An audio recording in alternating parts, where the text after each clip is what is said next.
So, Ashraf, a lot of business owners that come to the UAE struggle with one big decision, and that's mainland or free zone.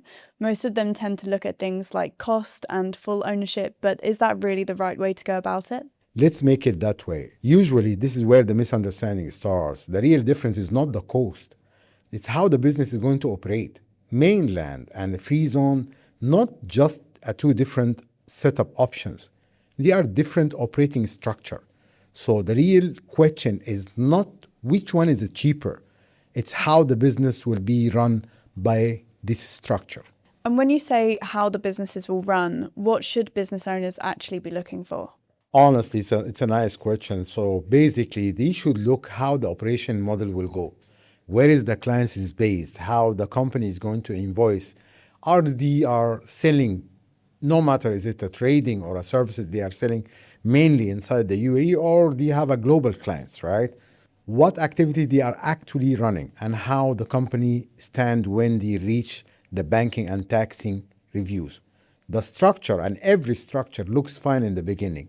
But when the businesses start, this is where the pressure comes later.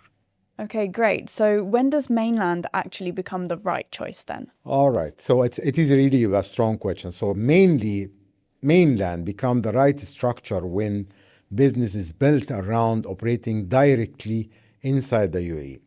If you need flexibility on how you operate locally, dealing with the clients, onshore, or structure commercial activity without a limitation, mainland is usually the stronger option, right? But comes with a responsibility. So it's not just a license, basically. The structure must support a real operation. Without a real operation, then the struggle will come.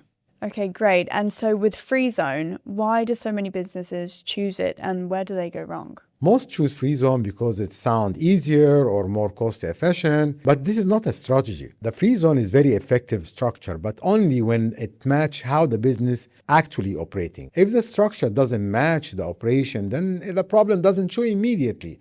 It shows later. How it shows later in the banking, in a tax, invoicing, and day-to-day operation. And where do you usually see those problems appear? Problem appears in the areas people underestimate. Banking is one, tax is another one, and invoicing logic, document consistency. Clients and investors also start expecting a certain level of structure, and suddenly the business is slowing down. Not because it's weak, it is because the structure is wrong, and it is a very common situation, by the way.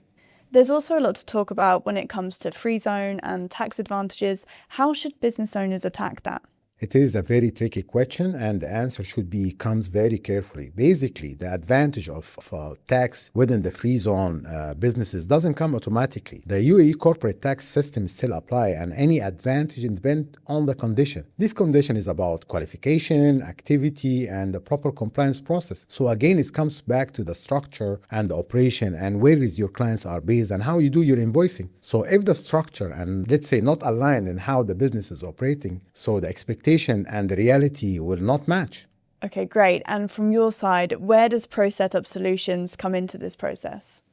See, it's a very tricky question here. They decide too early. How too early? They are choosing based on cost or based on speed before they fully understand how the business will be operating, right?